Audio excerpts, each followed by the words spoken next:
Welcome, everybody. TJ here. This is our Tuesday night call.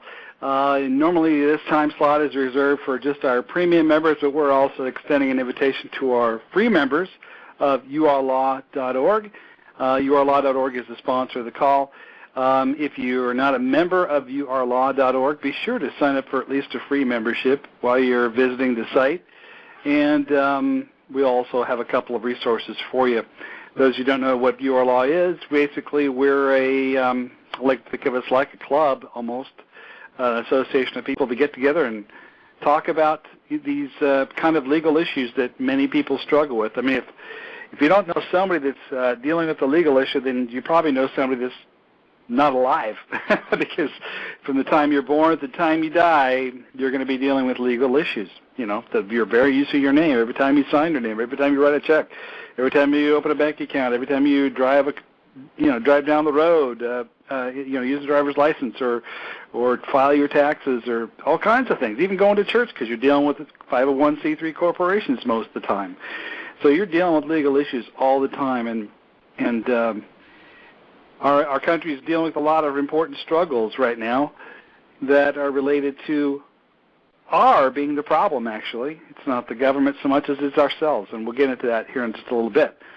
As you all know, our call is not legal advice or accounting advice, although we discuss those kinds of issues. You're ultimately responsible for your own research and your own efforts, your own completion of these processes. We don't do anything for you. We simply try to give you resources and help you in your discussion and your thinking so that you can begin to see things for what they are. And if all goes right, hopefully Charles will get on the call here pretty quick because I have a guest speaker coming on. If he's out there, he can speak up. I am here. You are here. All right, sir. Well, we'll get to you in just a couple of minutes if you'll please stand by, and I'll make an introduction, okay? All righty. All right, so as a prelude to the call tonight, first of all, we're going to talk about two major subjects. One is how to deal with court appearances. And then ultimately, in one special area, we'll discuss even how it might apply to foreclosures or a stand you can take regarding foreclosures. It's kind of unique. And I actually, when I started the call off earlier, I had the idea to have this same discussion, and then an old friend of mine contacted me, Charles Renault, who's going to be speaking here with me in a minute. He brought us some really interesting points, and I said, that'll be a great part of our discussion tonight. So I think you're really going to enjoy the call tonight.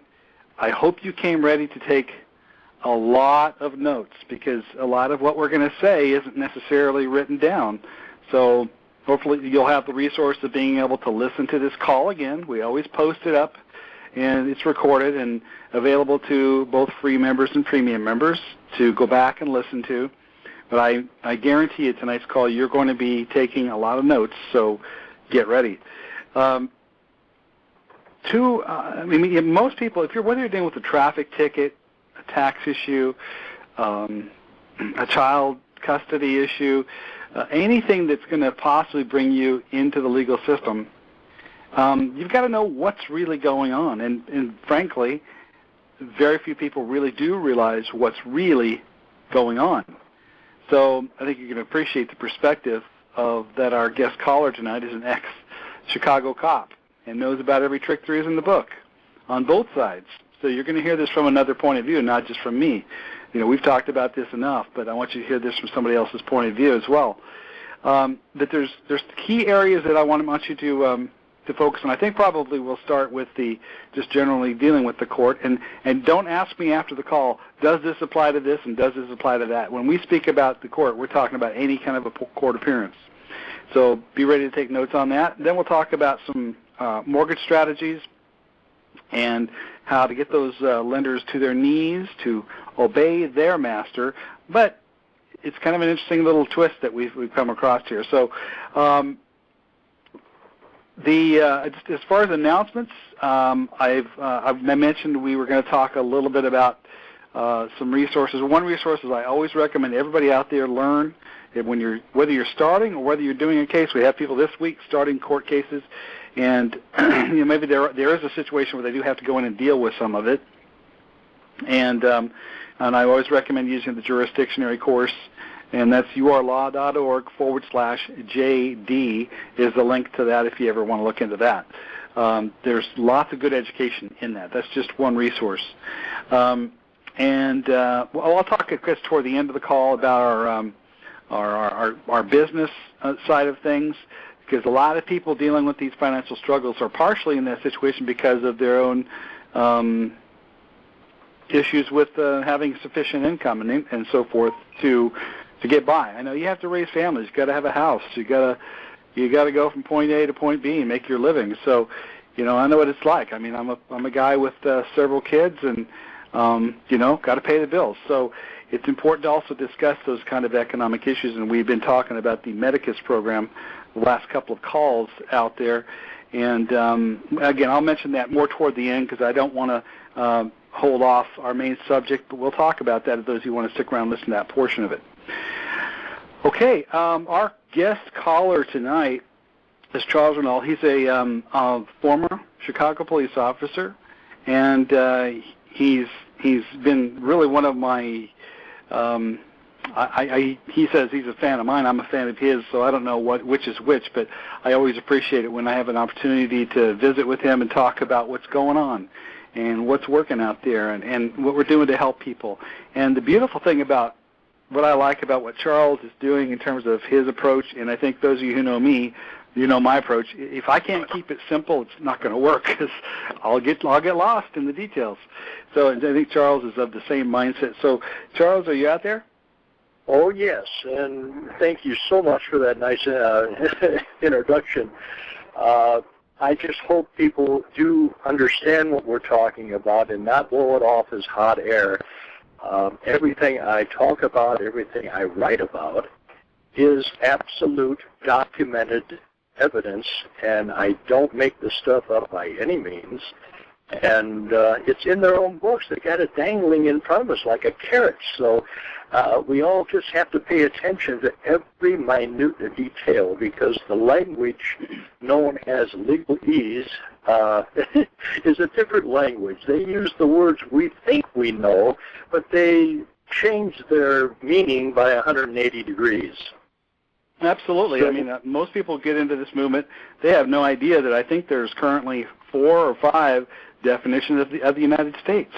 You just throw that into the middle of a sentence thinking you know what you're talking about, you're going to get yourself in some deep trouble if you miss it. Exactly. You've got to watch the spelling of it. There are several United States, but the one I'm concerned about is the one that is United States Incorporated, and that's found in their own laws, too. It's a federal corporation, so we don't need to get into that. Mm-hmm. What I am concerned with a lot of people that I deal with is these foreclosures. And I'm thinking, what is a foreclosure about? How can they foreclose on something they have no interest in whatsoever? Nor could they have. And I'll tell you why they couldn't have. The Senate document number 43, the 43rd Congress, and it was Section 1, where they made reference to this, and this is a law now, mind you, a Senate law that was passed back in 1933. It said the ownership of all property is in the states.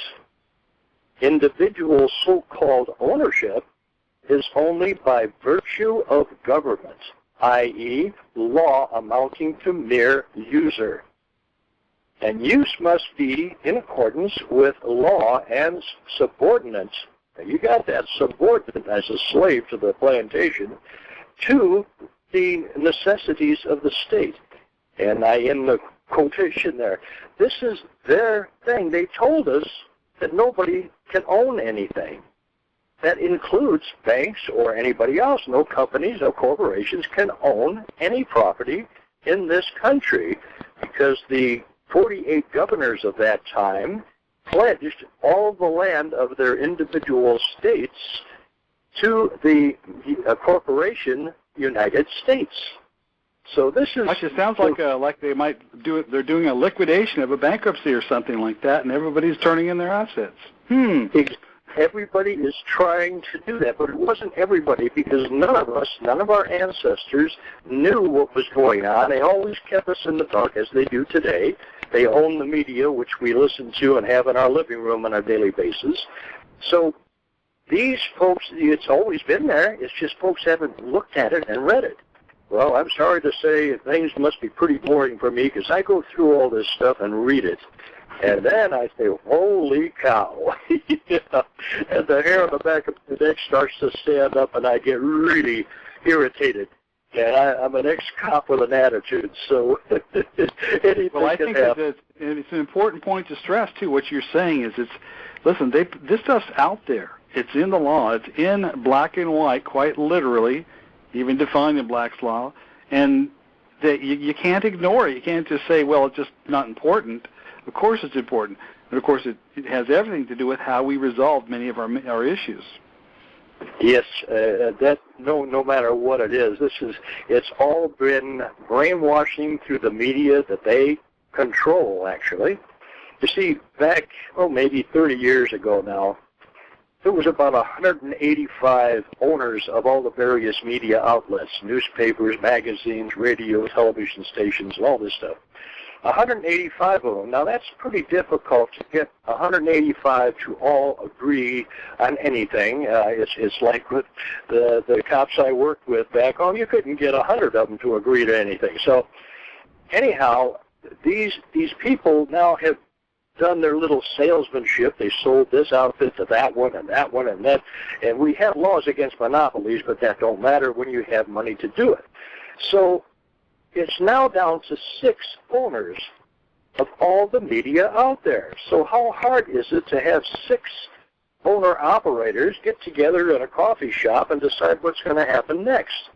To verify that, I'm in front of my computers several hours a day.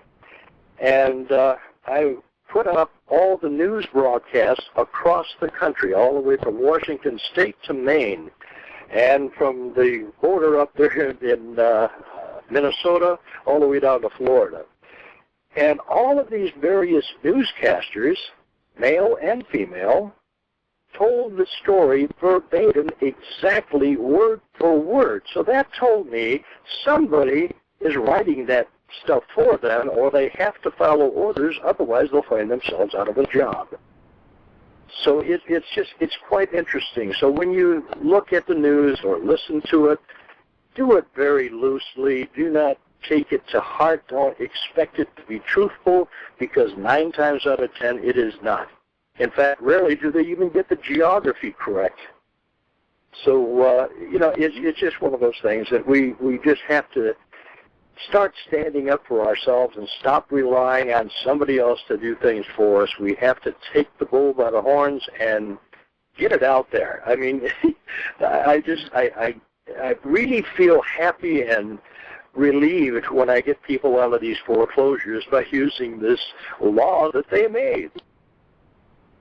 Yeah, and it's not something, and guys, this isn't something that you would normally think of as in terms of fighting your foreclosure. Most people are saying, well, I own it, by golly, and you don't, and I'm going to fight you over that. Well, the simple fact is you don't. You want proof of that? Look at your deed of trust. You're a tenant. Exactly. Well, approach it from that point of view, and you can actually then see. They know you're going to miss the ball. They know that you're going to run around and you're going to miss. You're going to go chasing down the note or something like that. And really, that's not the issue at all. And so, no. I love what you've got here in terms of an approach to this. The whole thing is when you use their own words against them, that makes you a hero. You know what I mean?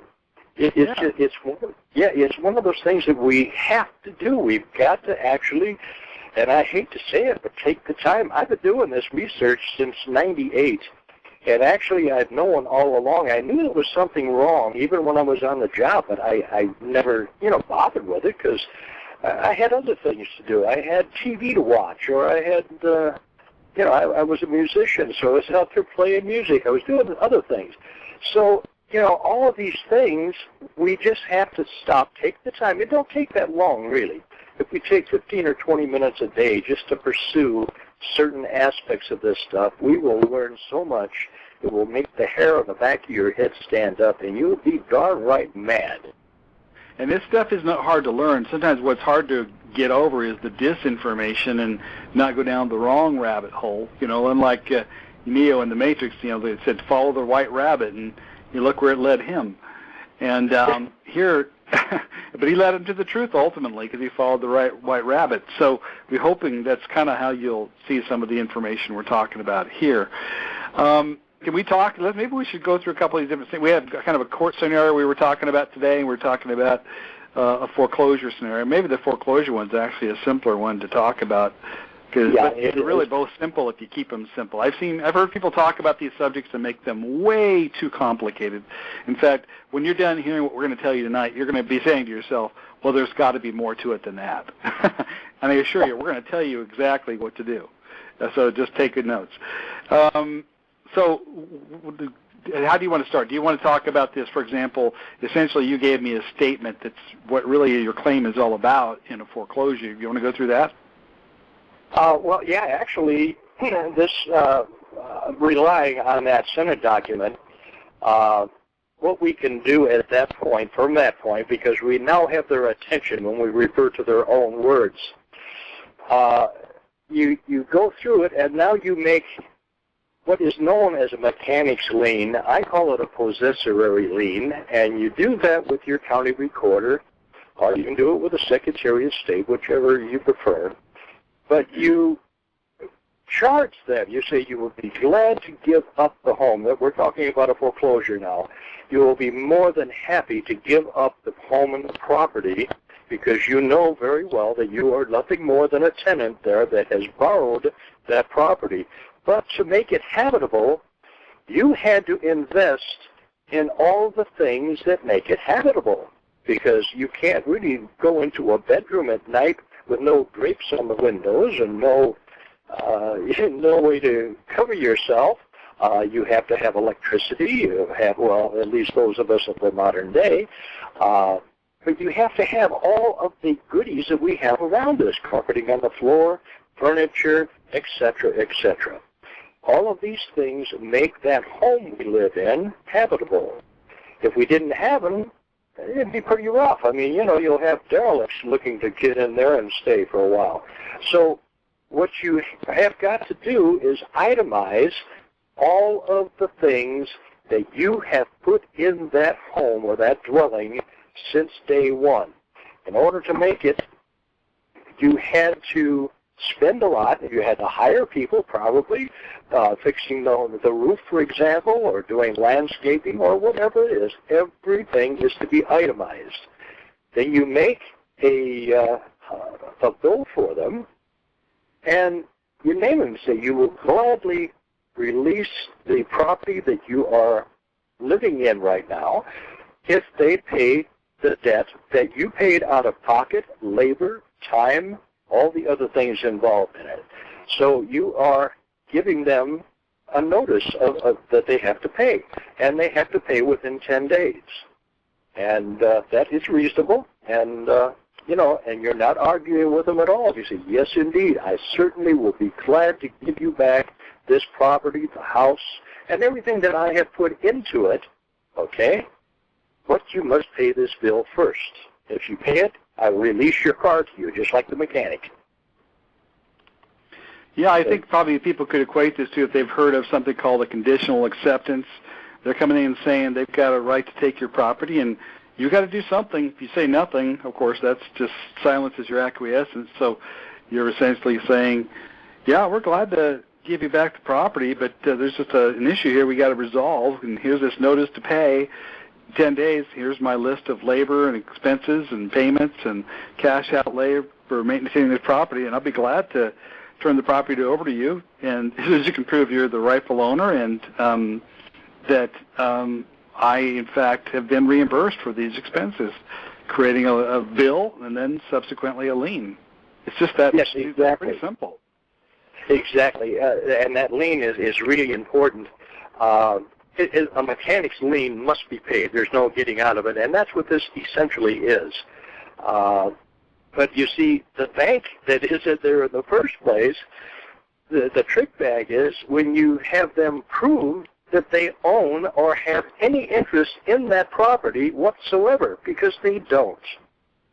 You see, when we go to a bank for a loan, or a bank, really, they're using the word loan, and it's fraudulent because they cannot, by their own rules, lend any of their own assets or those of their customers. So where does this financial joke come from? It's your signature, my friends. It is actually you. That's why there's such an emphasis on birth certificates about the baby's weight. You are worth your weight in gold, whatever that happened to be. I was a rich little son of a gun because I weighed in at 10 pounds, 12 ounces at birth. It was 23 inches tall, so I was almost walking at the time I came out of the old cell down there. So that explains a lot. My ex-wife used to call me worthless, and I weighed 200 pounds. I never quite was able to do that math, but anyway, never mind.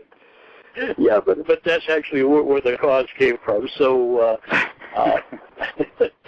when you come down to you're worth your weight in gold, that's absolutely correct, and that's on the files.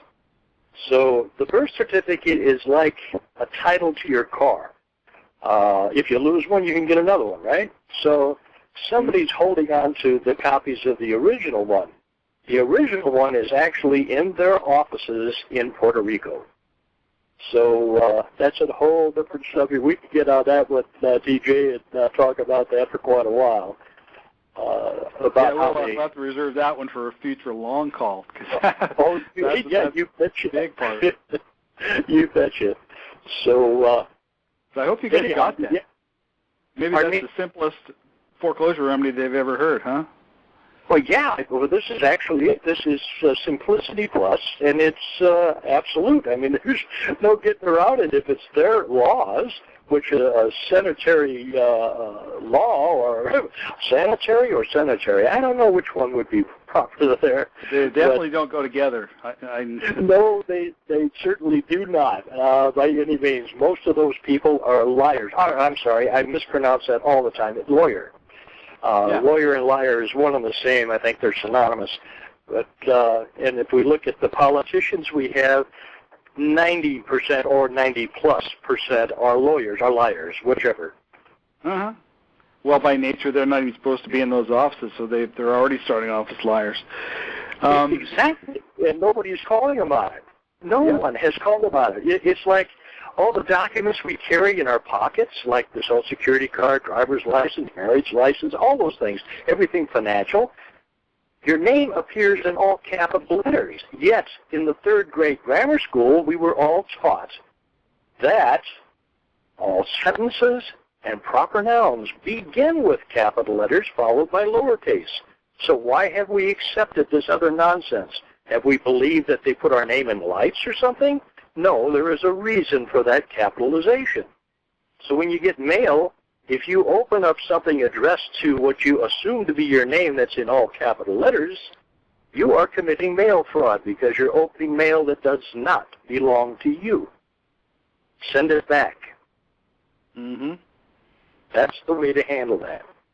Yep. My goodness, we're getting all kinds of things here. We're giving away all the good stuff because it's so easy. I hope they're taking notes. But again, they're not going to believe it, but frankly, a lot of the remedies just are that easy. Some people think you need to have a 40-page affidavit that's recorded in Puerto Rico and in the Republic and somewhere in Mexico and flown around and run around in circles with it a few times and throw it up in the air, and then it's a status document. I remind people that my theory is that let's just remember one thing. We, the people, already have our status. It's exactly. those who have to obey our status. And we have to enforce that. Being in business and having employees, do you think that I would be taking orders from my employees? I might look at suggestions and either go with it or not go with it, but that would be my prerogative. My employees are still my employees. However, they are not our employees because they now are members of a corporation, and we can't dictate how a man operates his business. You see, so these people, they're really, we really, and the only way we can take orders from them is if we are a part of that. And what makes you a part of that is all of these needless contracts, such as a driver's license. Your right to travel was here long before government was ever even thought of. So, a driver's license, why shouldn't I pay a politician to drive my motor vehicle down the public way?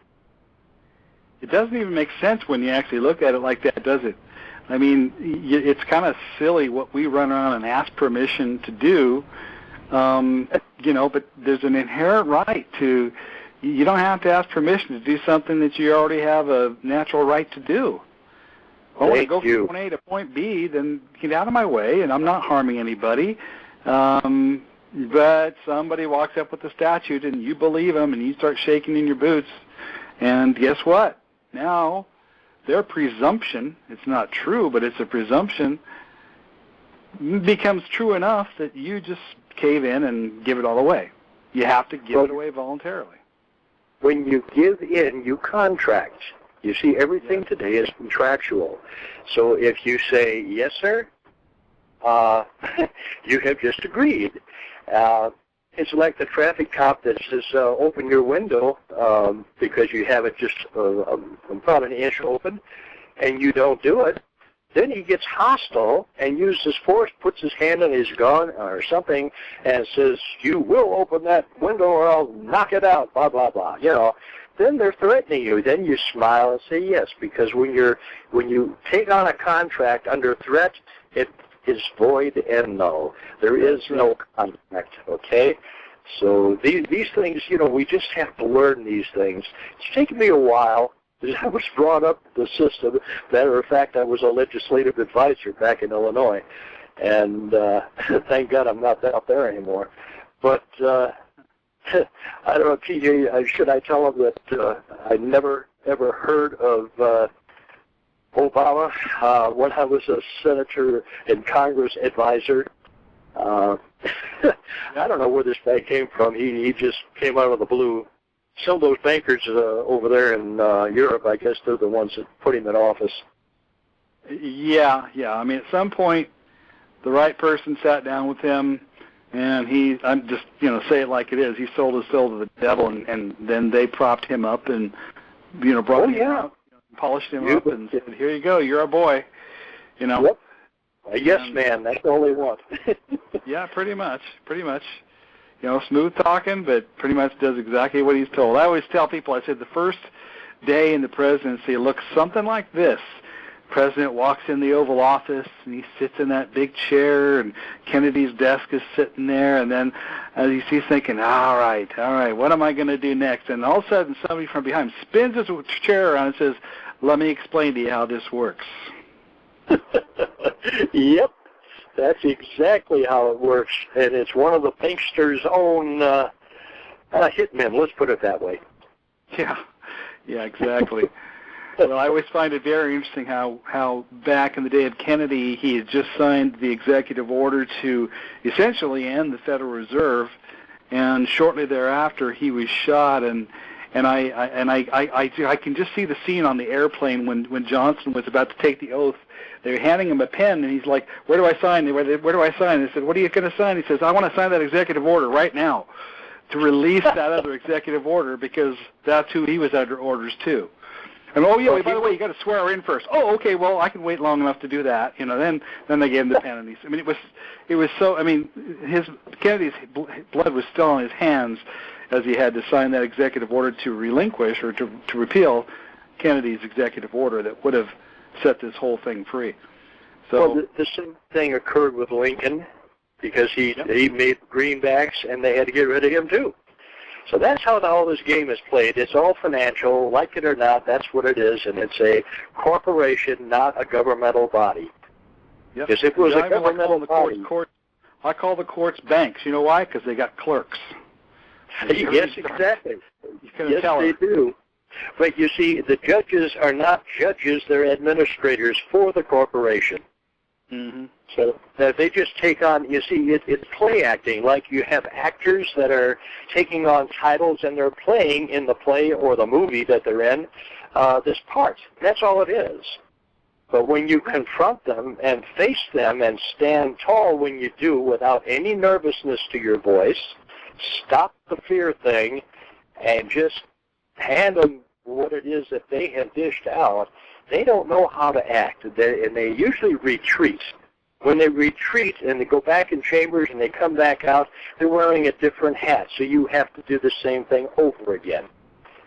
So I wish I could tell you how many times people have told me that's happened, where the judge leaves and comes back, and they're like, well, I don't know what's going on now. Well, yep. they're trying to restart the thing on you again, and you better go back to the beginning and do it again, right? Right. So you have to jump on their so-called jurisdiction. In order to have jurisdiction, you must be a member of their corporation. If you are not a member or have signed on as a contractor, they have nothing. They can't even speak to you lawfully. And I said lawful, not legal, okay? Because there's a vast difference between legal and lawful. Legal is a different language. Legalese is what is there. It's a pretend type of lawful. It appears to be law, but is not. And I think we were talking earlier, TJ, about the Black's Law Dictionary, 7th edition, page 1424, lower left-hand corner. It clearly identifies what a statutory instrument is. Now, we know a statutory instrument would be something that a statute is written on, a piece of paper, a book, of whatever form it is, if it's on a computer screen. But, you see, the only definition is very short and sweet. It says what a statutory instrument is a British, got that? A British regulation or order.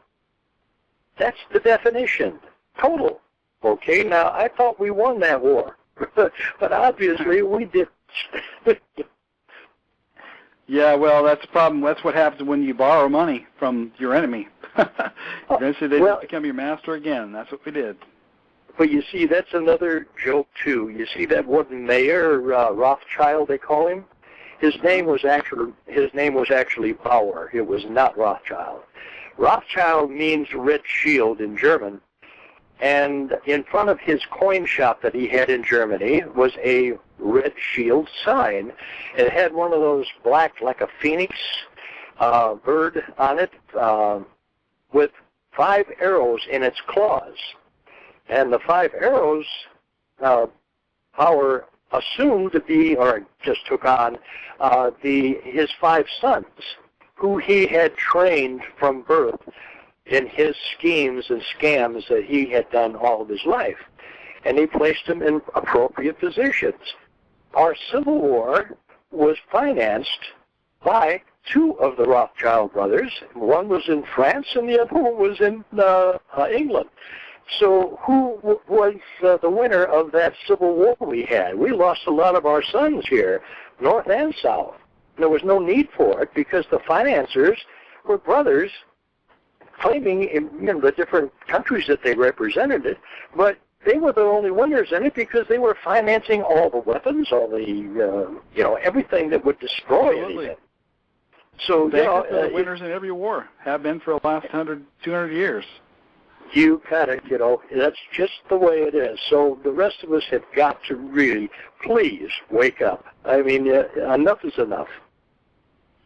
Yeah, I mean, I think I don't like to get into elections too much, but I hear the rhetoric in this election right now, what's going on, and, when one side constantly says, oh, the Russians are doing it, that's always the diversion away from the truth of what's actually going on. And they always see them steer it away.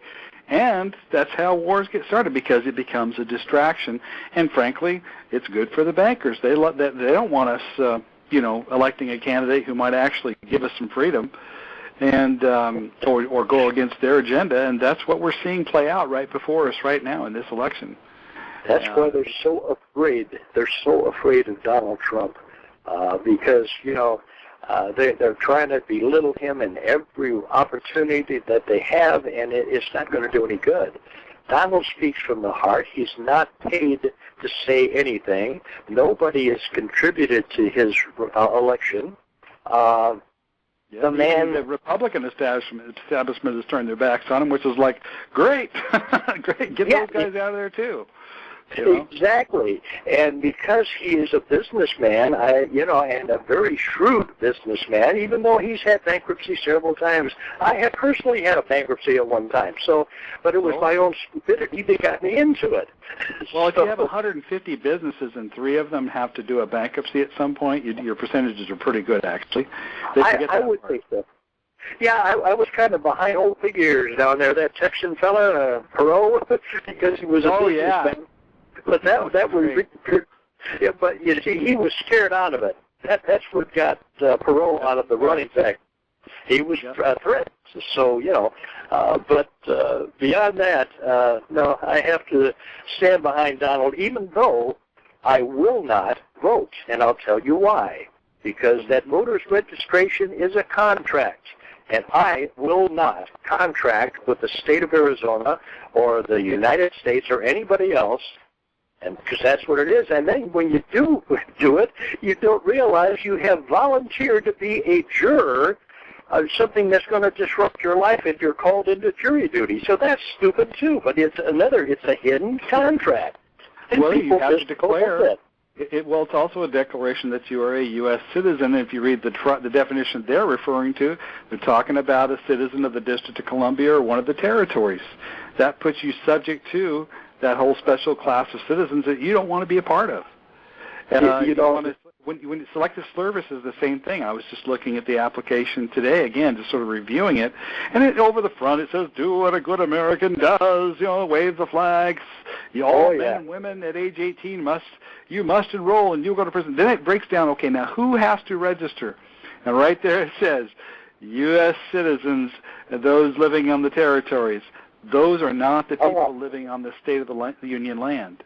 They are not. A separate class of people. That's why they invented the zip code, because when you use that zip code in your mailing address, you are on their territory by your own admission. Yep. That's an overlaid territory, so you got to disclaim that every time you have to use it. You better disclaim it properly. Well, yes, all you do is put brackets around whatever the zipper happens to be, and that kind of eliminates it. If you know English at all, you'll know that brackets take whatever it is that's bracketed out of the information on the text on the sheet. Well, it's very interesting. The actual application for the selective service, the signature's in a box. I said, well, look at that. You got to see this stuff. They do yes, sir. Stuff. Well, I was watching a movie this week called The Free State of Jones. It just came out on DVD. You can get them at those red boxes. Free State of Jones, and really an excellent movie, because there's a movie that talks about how all this kind of came together and how it played out in the South during the slavery days, and they created a free state, and these were the freemen that you've heard about. These are the guys. They actually made a movie about them. It's very interesting. And, Howard Freeman was one of them. Documented and undocumented people, and it's just really a great movie if you ever want to see something that'll tell you a bunch about what's going on. Like, for example, a lot of people don't know that the people who freed the blacks and the people who voted to free the black people were all Republicans. The Democrats run around saying they're the people helping the black people, but in reality is the actual Democrats started the KKK, and to this day are still part of it. They're all people saying we're helping you are the ones that are stabbing you in the back. And Johnson joked about it. He says, by the time I get done with the black people, they're going to be voting for us for the next 200 years because they're not going to know the difference. And exactly. Everything's just the opposite. Well, they are relying on stupidity or ignorance. That is what they have relied on from day one. And I have to admit, our ancestors were pretty ignorant when they went along with all the crap that was pushed down in front of them, thinking that they were doing it out of the kindness of their heart. Okay, no, they were compelled. It's like jury duty. If you don't show up, they're going to lock you up. Think about that. So, Nazi Germany I thought was a thing of the past, but it's not. It's alive and well right here in this country, right today. So we have that to. brings up a. By the way, another reference for that thing I just told you is Hillary's. What's it called? The Hillary movie. It's just out. Dinesh D'Souza did it. Another great. Tells you what's going on.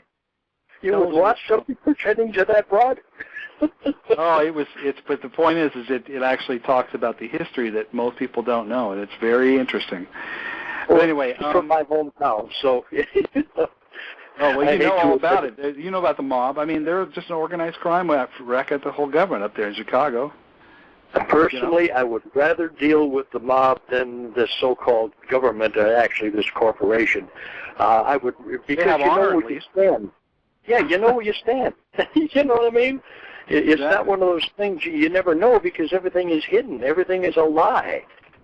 So we have to learn how to handle these liars and put them in their place. Well, let's talk about that for a minute. By the way, that movie was Hillary's America. I forgot the title of it, but it's also on DVD. Everyone should see that before the election, wherever you stand. Now, let's talk about. You just said Hitler's world is alive and well in America, and I contend that the gateway to that, much of it is right in going into the court, and I think we can demonstrate to all of you just exactly how that's done to you, and we're going to also share with you one of the simplest. I mean, I did an article yesterday on this, and then today I got comments about that, and I heard back also from Charles here about that, and he talked about his approach to that, and it's interesting how it's all kind of coming down to the same approach, but I think you have a really simple way to put it. Now, if you're being brought into court, let's say you've been arrested at your door, or you're arrested on the side of the road. Maybe they've indicted you for something big time. But in reality, it's just a big commercial transaction. It's all the same thing. And there's going to come the moment where you've got to almost step into the court. And then what would you tell them to do, Charles? Well, the thing is, first, when you go to the court because you have been summoned there or brought there physically, whatever the case is, you are forced into their jurisdiction, shall we say. And it's not jurisdiction unless you give them jurisdiction. You are the sovereign, like it or not, and believe it or not, there's so many people out there against sovereigns and sovereignty today because they have no clue as to what it means. God Almighty is the only sovereign, period, okay? And we, as children of God, have the same capabilities as God Almighty. I'm not saying I'm a god or you're a god, but we have the same qualities and capabilities. Therefore, we can like this an image. That's what we're told. That's what that means. Exactly. So anything we then create is subservient to us, just as we should be to God Almighty. Okay. We were supposed to take dominion. That means we're the agent, so to speak. Exactly. That's exactly right. And I'm glad you brought that agent up. That kind of triggers that other thing we were talking about signature today. But anyhow, when you go in, you have actually volunteered because you walk into this courtroom. Now, as long as you stay behind that rail, every one of them's got a rail with a gate on it, and nobody has bothered to even ask why. Because you're walking aboard their ship. And if you look at the flags flying behind the judge, they have on one side is what represents the state flag, and the other side, the U.S. flag. However, neither are that at all. They have gold fringe around them, which makes them both admiralty flags, which changes that courtroom into some kind of maritime operation. All right? And when you're on a ship, the captain is the guy with the last word. But that guy sitting up 4 feet above everybody else in that courtroom thinks he's God or she's God, whatever it might be. They're lawyers in drag. They're wearing a black costume to make it appear that they're about something. When you establish that you are here as a third party for the party they have written down on their documentation, which happens to be all capital lettered, a name that you assume to be yours.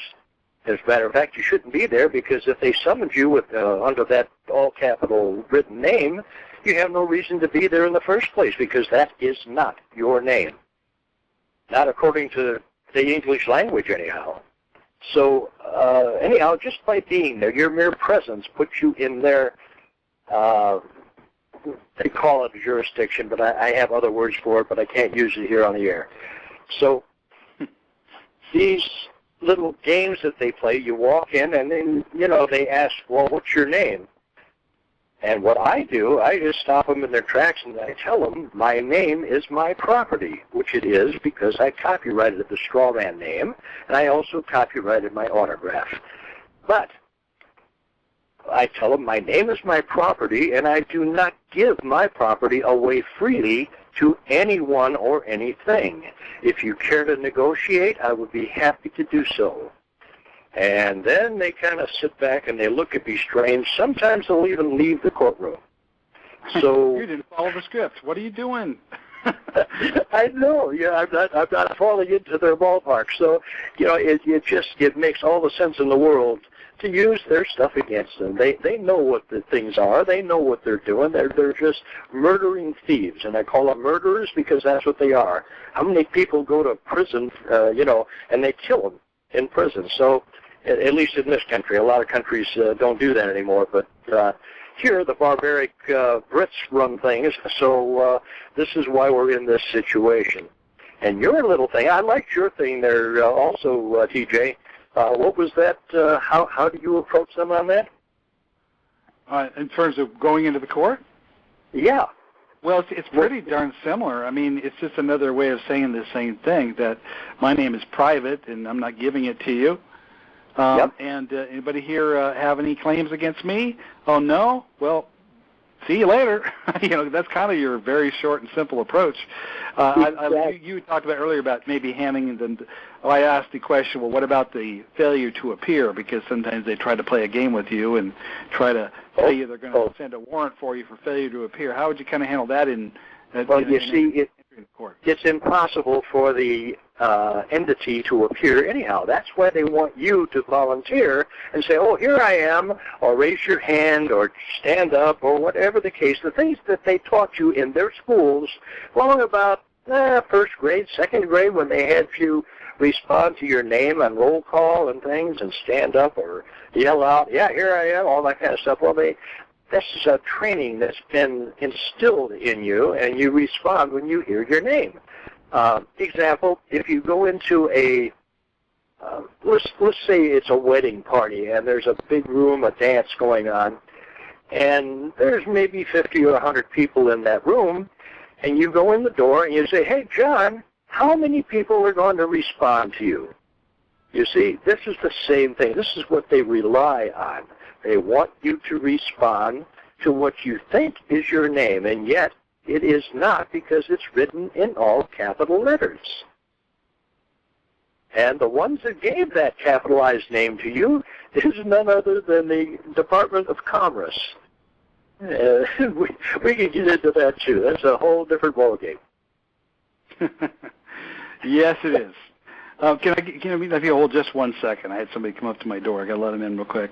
Oh, certainly. Keep going. Okay, I'll try and keep the troops entertained here if we could do that. Well, TJ, I admire a great deal, and we've known each other for a long time.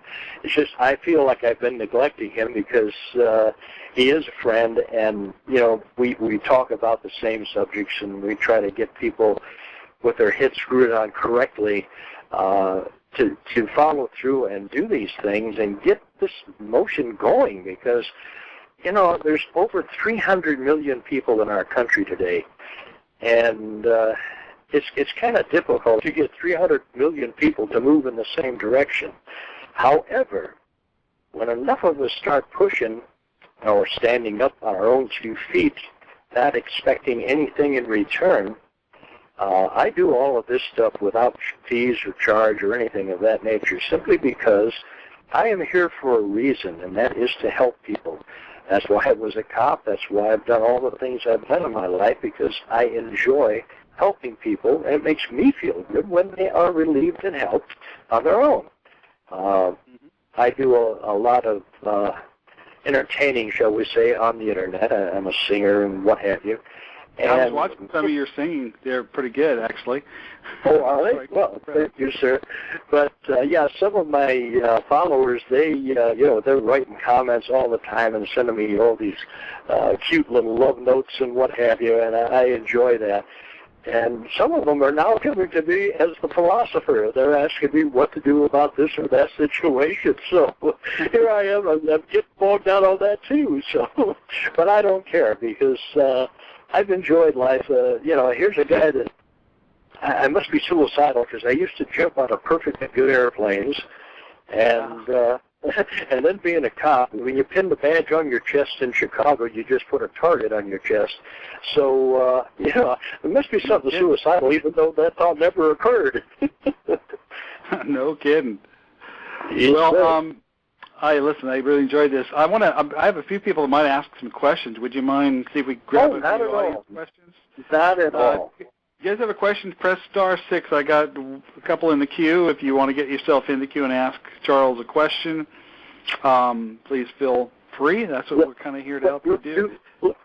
Let's do the Chuck thing. That Charles sounds like I'm a chauffeur for somebody. Oh, yeah, it does kind of sound British, too. I think you already kind of gave me the hint you don't like that anyway. So, yeah, okay. Exactly. Okay, sorry about that. All right, area code 954. You're on. Hello? Hello. How are you doing today? Well, so far so good. Okay. I want you to repeat the law that states that the properties is owned by the state. Oh, certainly. That is Senate document number 43, the 73rd Congress, first session. Okay. Okay. I will try. I'm going to grab a few of the notes that we took today and probably post them up on a blog so people can go back and look at that on the website. Yeah. Because that's quite clear. And when I saw that, I said, oh, I got to let folks know about this. It's so contrarian to what most people are, how they're approaching foreclosures. It's quite interesting. We have been brainwashed, buddy. So let's get out of this brainwashing. This is the hardest job I have ever taken on in my entire life, and I'll be 75 in a week or so. I am, trying to untwist minds, and I'll tell you what, that is the most difficult task in the world. Well, I do it every week, and believe me, I know. Starting with my own. I know. Hello? So, it's interesting. I think maybe to put a context on what that law also means, another way to put it is, when they did this sort of takeover, the bankruptcy in 1933, and they supposedly took the property and all the rights to it, they still had to give us something in return. It's the thing. This is still the rule of contract or trust. In reality, it's like they kind of set up a trust, and they said, okay, you got rights to use things, but you can't own them, which, by the way, is not inconsistent with what God gave us. Exactly. Except they kind of intervened and stepped themselves into the middle there, and we've got to know the difference. Well, you see, what they told us back there in that same time, in the 5th of June, 1933, they said that we may discharge, we can't pay a debt. In fact, if you use the word pay in a courtroom, the judge then will go to the length to lock you up because you can't pay anything. There's no way you could pay anything here, and not in this country. There's no money. What we have in our pockets and what we wind up spending are nothing but net debt notes that belong to a private corporation called the Federal Reserve Corporation. So once that is clearly understood, and all those notes that we carry are all serialized because it's their property, and you have no right to use another man's property for your own benefit. This is a thing, this is a dilemma. So there is no money, so think of it that way. Everything you do is an exchange of some kind. If someone accepts a $20 bill, for example, in lieu of a real 20 silver dollars or a gold piece worth $20, Okay? If they accept that piece of paper in lieu of it, you're free and clear to go because he was bamboozled into believing that that was worth something. It is not. It's a piece of paper with ink on it. That's all it is, and it belongs to a private company that's mostly European-owned. So, you know, the thing is we just have to understand these things, and I feel real strong about my job of getting this information out to people. Here in Tucson, I've held several seminars and got people, you know, kind of, whoa, is there more? Well, of course there's more. I've been doing this for 20 years, you know, almost 20 years. So, you know, it's one of those things that we just have to understand, and we have to take the time to look into this stuff. I don't want anyone to take my word as gospel, because that's a mistake we have made for centuries, believing what somebody tells us as truth. And it is not truth, not until we investigate for ourselves and find out if it is or not, without any regard to hurting somebody's feelings or rocking the boat or anything like that. Forget all that nonsense. Just do what you have to do. Yeah, because nobody's going to do it for you. You know, I always go back to the saying that Benjamin Franklin said when he came out of the first Congress, and the people were standing there in the street and they were asking him, well, what have you given us? I mean, they're already asking for a benefit, for crying out loud, in the first 5 minutes. But anyway, they said, what have you given us? He says, we've given you a republic if you can keep it. And the emphasis is on the word you. Yeah, if you, not yes. the people.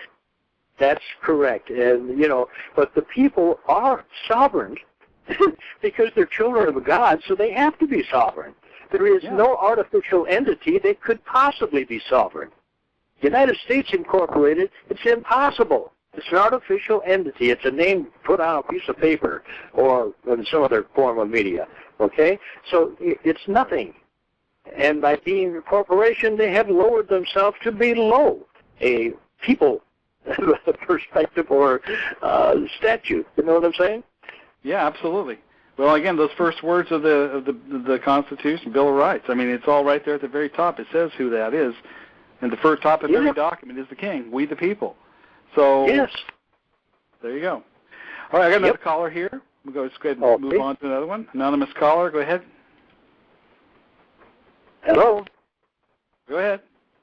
As they say in Britain, are you there? Hello. I guess. Or in Mexico, bueno. See? There we go. I was muted. Oh, could you hear me? Now we can. Yes, ma'am. We can now. Oh, apologize. It was a muted thing. Okay. I just wanted to mention you were speaking to going back a little bit on the votes and everything. It's my research has shown me that there's only actually 3 true electoral votes that are considered. Everything else it's all been predetermined anyway. It doesn't matter who out there does what. There's only 3 electoral votes, and they determine it, and it's already been pre-decided. Of course it has. There is a university in England that has predicted the winner of each election in this country for the last 100 years. And they have never been wrong because they are the ones appointing whoever is going to be in there. Your vote don't mean a thing. Nothing. Exactly. And then if you do make that application and registration to vote, which why is a big question mark for me to everyone, you are volunteering to become that 14th Amendment U.S. citizen, which is the only one that can really actually make a vote in that particular election that you're seeing run across the media and stuff right now. So again, why are people volunteering to do this instead of going back and correcting the mistake? Big question out there, people. The big thing is the brainwashing involved in it. They are brainwashing people to believe this nonsense that they're putting out there. Mm. So when you believe all this stuff without checking it, you see, this is how we get bogged down into these organized religions, because we believe some guy's word without bothering to verify to see how legitimate it actually is. Okay, so we sad state of affairs. Yeah, exactly. So we were brainwashed from early childhood on. As a matter of fact, we all learn to lie from very early on.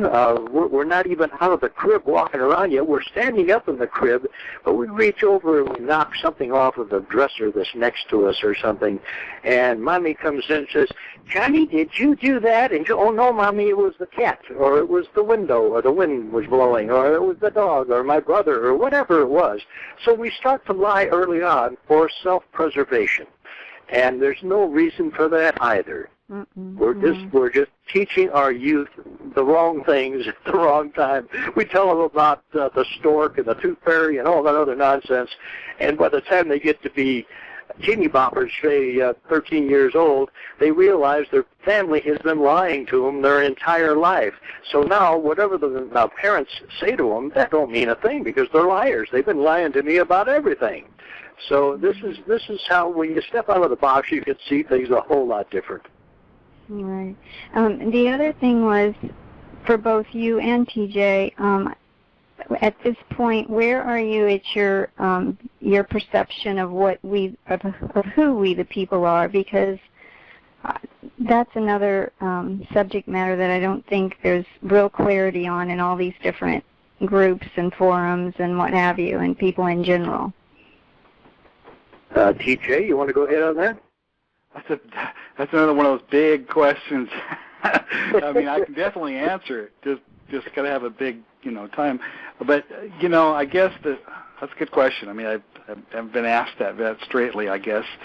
But I guess just to let it blurt its way out, we the people are the children of God, and we are the kings of, we were the first country in history where the people were made the kings, not some other king. That's what makes us unique from Europe or even Canada or Mexico or anywhere else. We designed something very unique, and we confirmed it in writing. We put a document together that just simply confirms it. We don't need that document to have this anyway, but we're the first to actually put it down like that and to form this recognition of who we are. And that's absolutely the truth.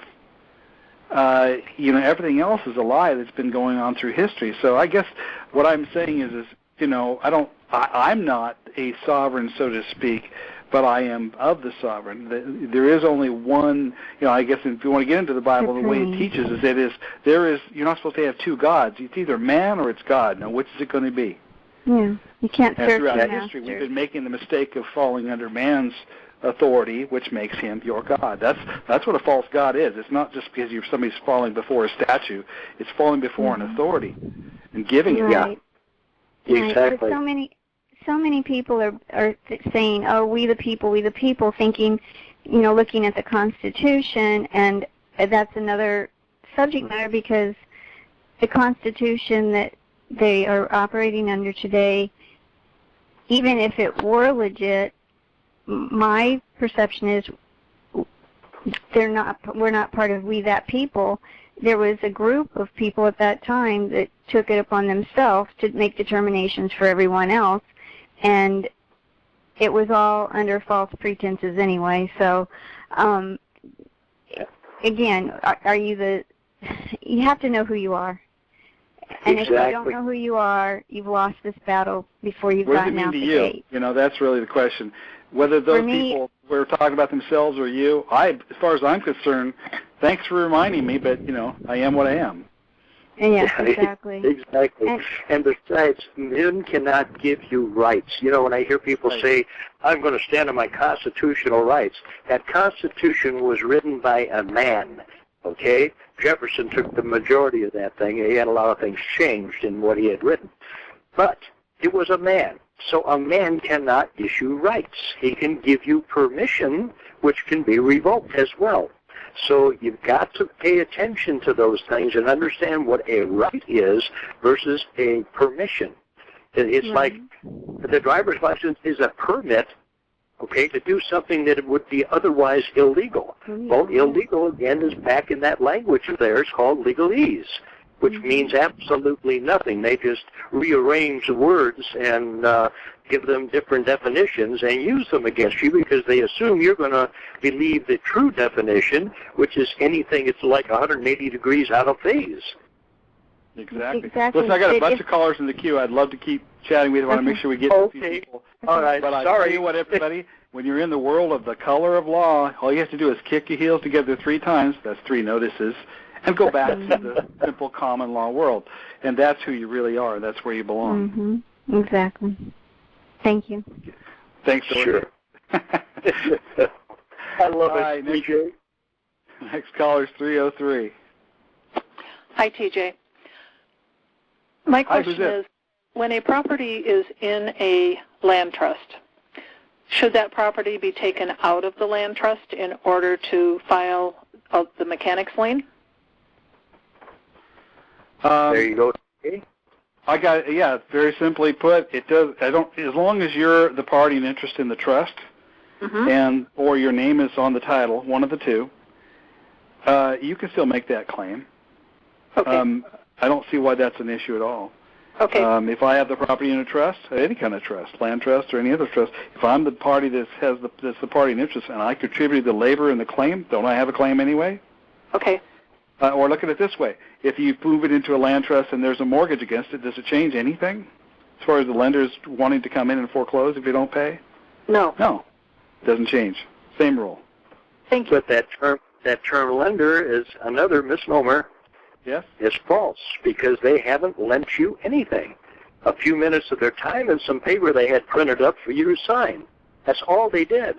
They did not contribute a nickel to anything of that property or anything else. And in the history of challenging lenders to produce the accounting to show the actual movement of assets from their ledger to mine, they, by golly, they don't even want to answer that question. Of course, and they can't answer it. It would put them out of business. Exactly. So there you go. That's the absolute proof right there. Okay? Thank you. All right. You bet. Area code 586. Yes. How you doing? Good. Hello? Me too, yeah. Hi. What, do we have a name? Okay. Yes, sir. Same name as Charles. Okay. Oh, okay. Okay.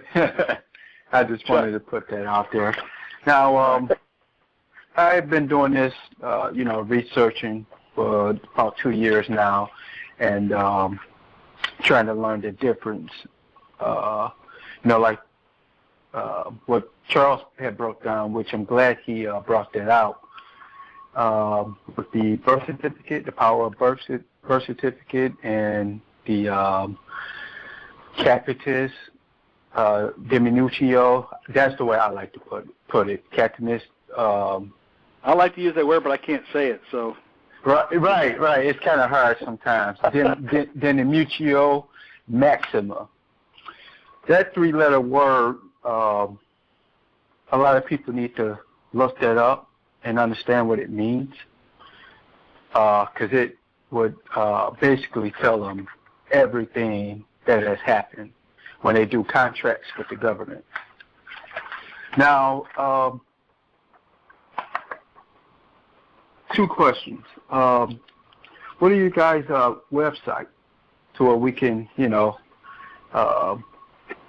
hold to? Well, my website is www.urlaw, 3 words, urlaw.org. Oh, I already got it. Okay.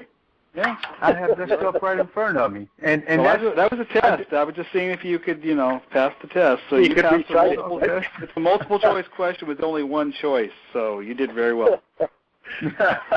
Okay, appreciate that. So you're not lying, TJ. I'm not lying. There's only one truth. There you go. Thank you. Okay, Now, your second question. I hope it's a tougher one than that. Oh, no.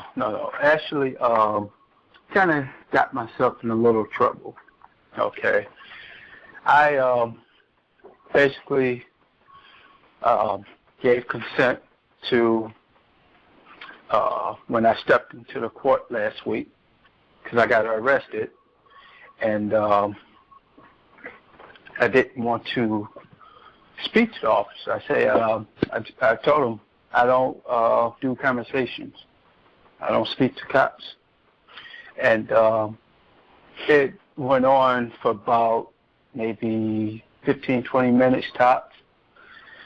And I was pulled over because the officer had stated that he couldn't see my paper tag. And it was early in the morning, right around 6 a.m. And make a long story short, one police officer turned out to be about a half a dozen, and I ended up getting arrested. They threatened to break out my window if I didn't,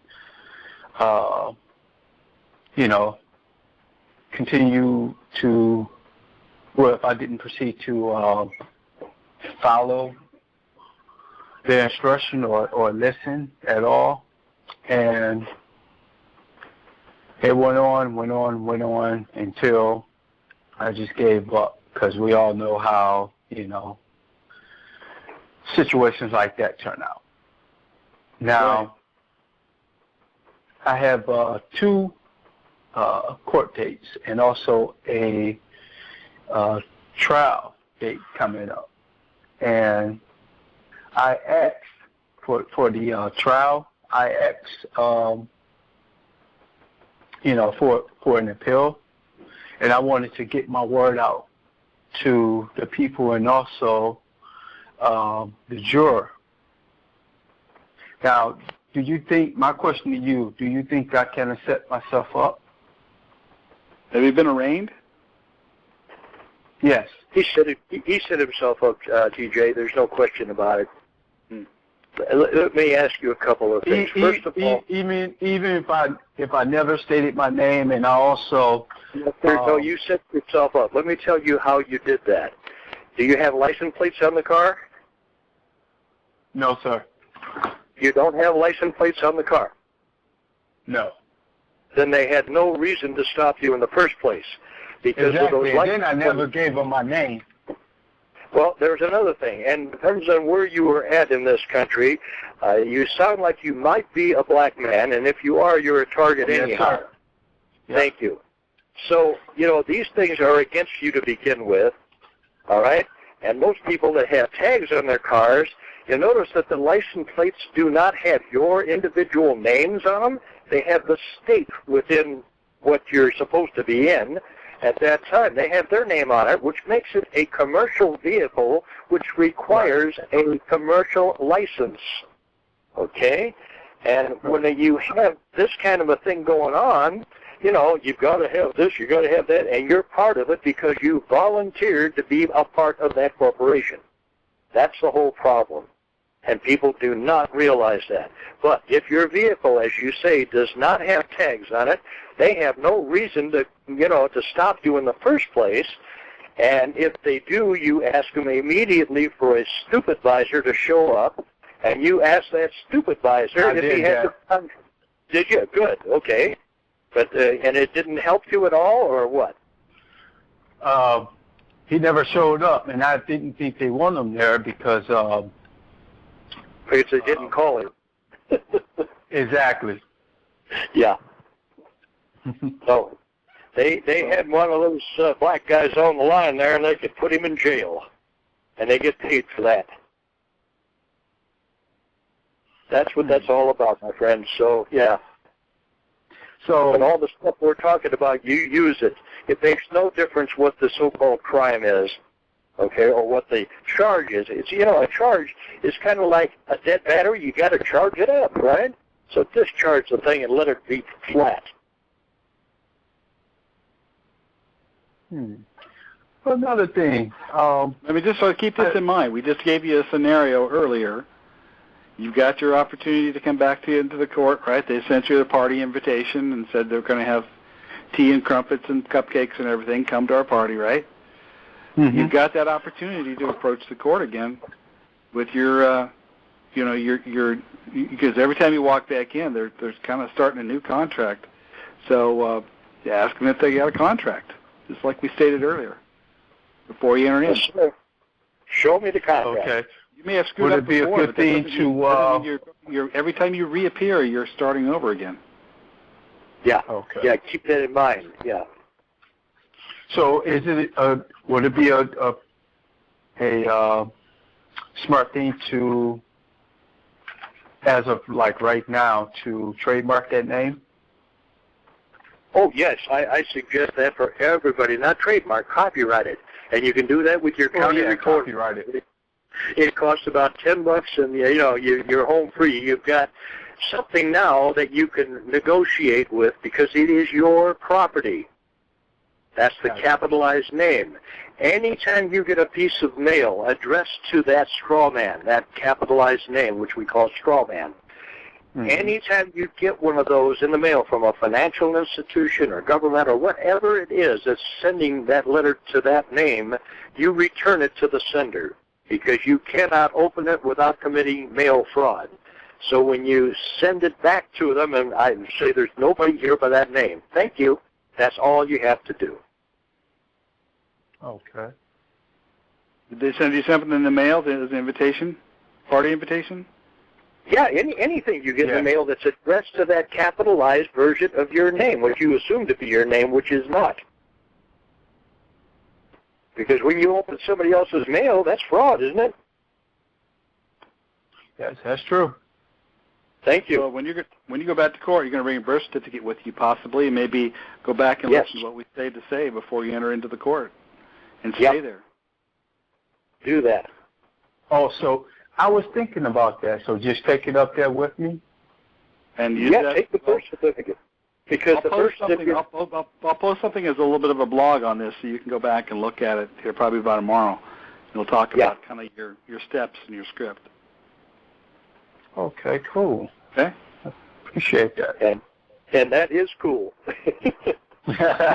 Yes, indeed. You have to understand, they in the 13th Amendment came along, and everybody thought, oh my goodness, we freed the slaves. But if you go back and actually look at a little bit of the history, it says right in there, the one exclusion is criminals. What they didn't at that time define is what's a criminal. And then they began to expand the definition of what is criminal activity to the day today where we have 6 million statutes and codes.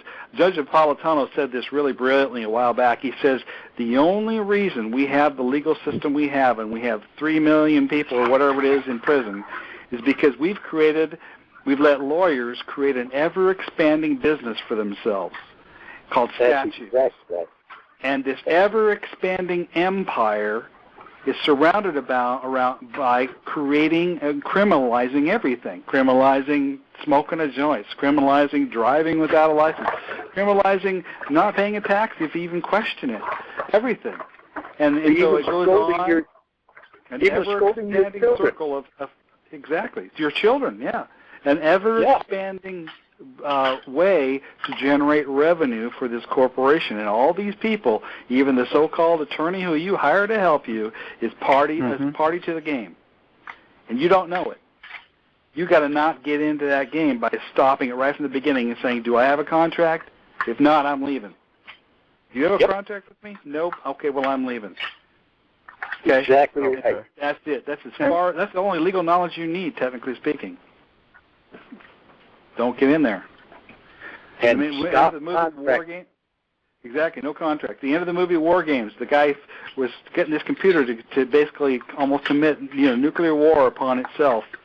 And then he realized at the end the only way to win the game is not to play. Well, what is it, the book of Matthew that says agree with your enemy quickly? Quickly. Agree with thy enemy quickly. Yep. Yes. So agree with them. When you're in agreement, they have no case. They can't take you to court because they have nothing to argue about. You agreed. Yeah, I agree. That ended. He exceeded the speed limit or whatever it was that they were trying to blame you for. They can't blame you if they don't name you. Yep. Okay. If you haven't given your name and you haven't entered into a contract and you got their confirmation there's no contract, what else is there? Exactly. So keep that in mind. Keep it really simple. I don't want to say much more because it'll just make you think there's more. to it than that. Yeah. It aggravates people too. All right. Listen, I'm going to Well, thanks again, fellas. Email me. I'll get that blog up there for you so you have some little bit of a script to follow. Okay. All right. Watch Thanks. All right. Come to another caller, please. All right. Area code 281. We got a lot of callers in the queue, so I'm going to ask you to go kind of quick. Okay. Hello. Go ahead. Yeah. Hi. Thank you all for taking my call. I've been in queue and I've been listening, and you've touched on quite a bit. As it relates to my question initially was, is there a silver bullet in dealing with the traffic case?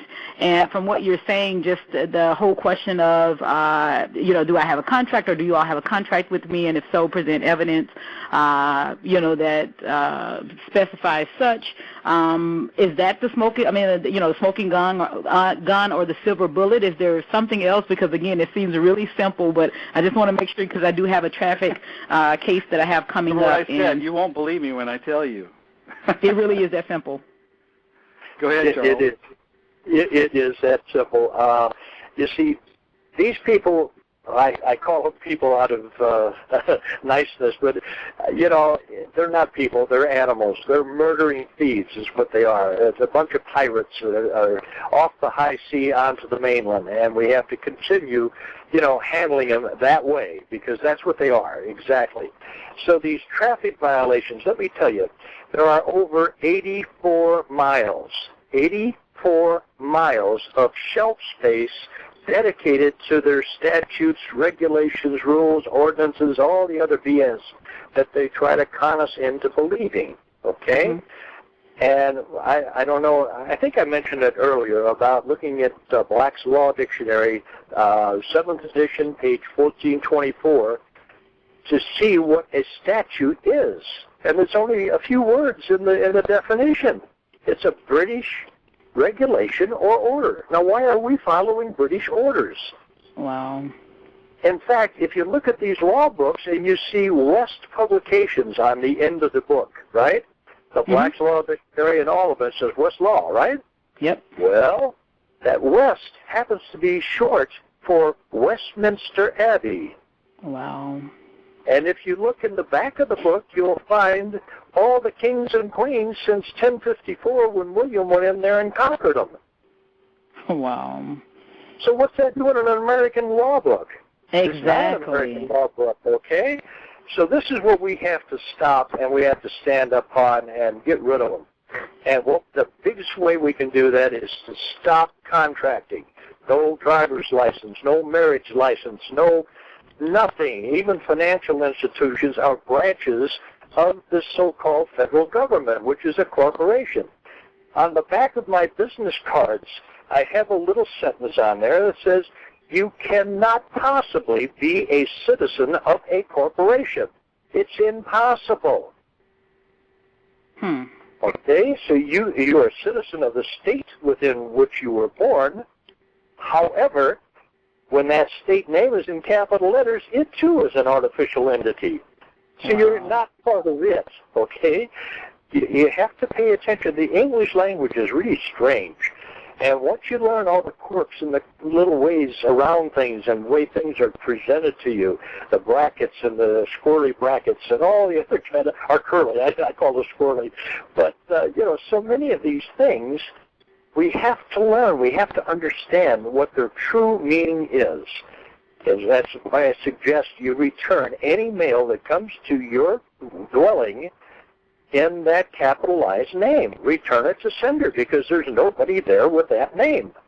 Your name has capital initials followed by lowercase. That's what your mom gave you, your dad gave you, everybody, okay? So that's the true name. But the straw man name is something they made up at the Department of Commerce so they could use you for commercial gain. That's all it's about. Okay, so I hear a lot of people saying no driver's license, get away from that.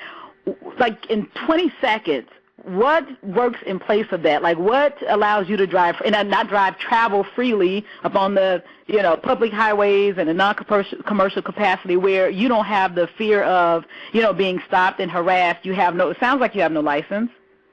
You have the absolute authority of God Almighty to travel anywhere you desire. It is your right. It's not a permission. It is an absolute right to travel anywhere you so desire, unless somebody has signs posted that say no trespassing. Okay. Yeah, and I'll use that. I have a license, but the cop stopped me. I spent 12 hours in jail, never been to jail, $1,000 for the bond, a whole ugly situation. So I had a license. I identified myself, explained, over the loudspeaker, they said my name, my address. I said that information is correct. Throughout it all, I said I plead the fifth and, all of that, and you can't take away my right to protect myself from, causing damage by speaking and this and that, and 12 hours in jail, never been to jail. So, it really, honestly... Sounds like you answered a question versus asked a question. Yeah, exactly. And she did it to herself because she contracted by having a driver's license, okay? Even though I didn't show it to him, though. Like, that's why I went to jail, because he said, lady, you're fixing to go to jail. I'm here in Texas. Yeah, so by the mere fact of having a driver's license. Yeah, those guys over there in Louisiana are the same way. They're all stupid hillbillies. But anyhow, when you get down to the truth of the matter, okay, is you volunteered to contract with them when you volunteered to take on registration for your vehicle or a driver's license, okay? So stop contracting. Void the contracts because you didn't understand what they were about. Okay. You can still walk into that court and do this, even though you've screwed all that up. You can revoke that and simply say, where's my contract? Where is it? Exactly. Yeah. Because even though they have a contract, he's saying you've contracted, let's be careful. You may have had a contract, but you probably did it under some form of threat, duress or coercion, which voids the reality that there is a contract. And I revoked it, Sam. They can presume because you gave them the presumption. Okay. Yeah. Okay. Well, thank you all so much. I can't wait to look at the blog to get the information that you're going to post, and I'll yield the floor for the next caller. Thanks again. Thank you. Okay. We got some good callers here tonight. Oh, you betcha, TJ. We got a lot of enthusiasm. I like it. Okay, I got quite a few more callers. I hope we can get to them. I don't know how much more time we got. Until my battery's run dead on this cell phone. Okay, well, if you don't want your battery to go dead, we're all the batteries for that big machine. We don't want that to go out. Okay, Eric, 954. Yes, I agree with all that you said about what you should do in court and stuff like that. But that's all well and good if we were dealing with the law and people that are honorable. But we're dealing with people that are not honorable, and all they're dealing with is with the dollar. Because all what you said, I have done that, been there, and they arrest you and say you're mentally deranged, and they put you in and have you in a psych ward and have you go through all this, to see if you're sane or insane. So if we were dealing with people that were honorable and were respecting the law, then, all that is fine. Because, you show them all the court cases where the Supreme Court, which is supposed to be the law of the land, states that you have the right to travel without this and that and all that. Well, they don't listen to that. They throw you in there because you have no advocates. They throw you in there. You got to pay. You got to pay to come out. And okay, let's address that a little bit. This is another thing that I do. I failed to mention earlier. When you go into their courtroom, their jurisdiction, as they call it, bring with you a couple of things. You bring your birth certificate as one. That's the defendant because that's whose name it's in. And the other one, you bring the judge's oath of office. One of the first things I do is dangle their oath of office in their face. And I say, is this your signature on this oath of office? And they cannot say no because it's there in front of them, okay? So that means you will adhere to the laws of this country. Is that correct? And they have to agree with that. So once you have them in that trick bag, now all the rest comes easy. Just like dangling the birth certificate that belongs to the defendant in their courtroom because that defendant does not exist. You are only there representing it as a third party. You follow? Yeah, but the majority of these judges that I have seen, they do not have a oath of office because it's not properly signed and notarized. It's not as it's not if as they don't have if they don't have an oath of office, then they have to be thrown off the bench. They cannot practice law, at all if they don't have an oath of office. And if we go through the Constitution, sentence by sentence or word by word, we will see that they must have an oath of office to perform any judiciary thing, whatever it might be. Okay? Well, like I said, another thing to remember is you must expect what I call the 3 tests. And the 3 tests, so don't expect, just because you just did the no contact thing, that is necessarily over. Oh, it might be in some cases. But you should expect to be drugged back in when you try to leave. You should expect to be sent to a mental exam. And what's your position the entire way? Do we have a contract? Do we have a contract? And you never get off your basic questions that you're asking. Correct. Because they're going to continue to test you. It's that what we found is over time is that if they take you all the way to 3 tests, eventually they're going to have to give up, because the only reason they sent you to the psych thing is because you're winning. Yep. Been there and done that. You don't know when you're winning sometimes.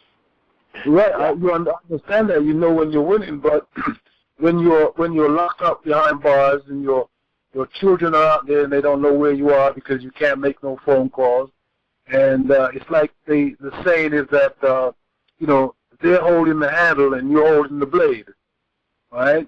And you're in a catch-22 situation. There's nowhere to turn, and they just bully and run roughshod over you because. I'm going to guess though, in your situation you're referring to, if I actually went to the very beginning of it, there's something in there that gave them the presumption they had authority over you.